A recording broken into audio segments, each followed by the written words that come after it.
While the initial soft deadline has passed, there's still time to submit your impact letters to impactmmtlp@gmail.com. The following presentation was created using an impact letter shared to me by an MMTLP community member. Have you ever considered the trust we place in our government and financial institutions? It's a trust as profound as the one we place in our closest friends and family. But what happens when that trust is shattered? Let's delve into a personal story that sheds light on the impact of a fiasco, the MMTLP fiasco, which unfolded in the heart of our nation's financial market. This is the story of a man who served in the United States Marine Corps, a man who pledged his life to defend the Constitution, and who, in his own words, loved this country. At the age of 17, this young man was transformed into a Marine.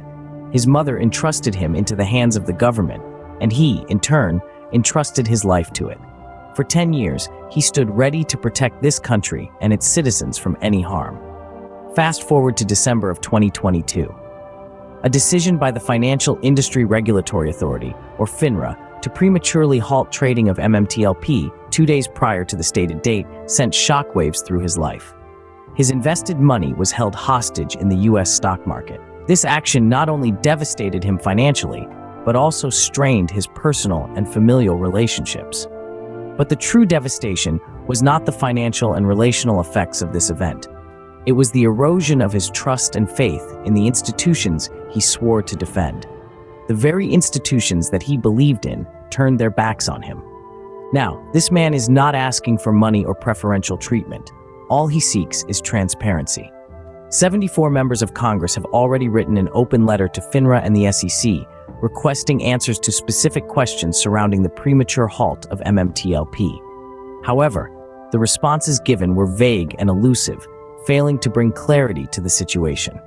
This man, along with at least 65,000 other investors in MMTLP, has been harmed by the arbitrary use of the U3 halt by FINRA.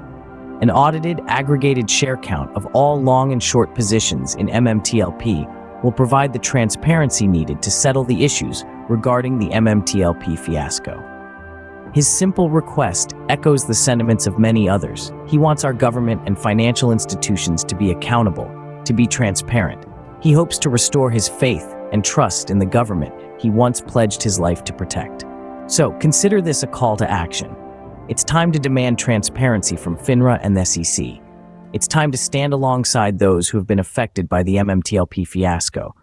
It's time to restore trust in our institutions. After all, the strength of a nation lies in the trust its citizens have in it, and that trust is too valuable to be lost. I desire to have faith in my government once again. I desire to trust my government once again. I respectfully request that you join your colleagues in Congress in demanding transparency from the regulating agencies of FINRA and the SEC with what had transpired in the U3 halt of MMTLP that in turn caused irreparable damage to at least 65,000 investors, including me, your constituent. Brian.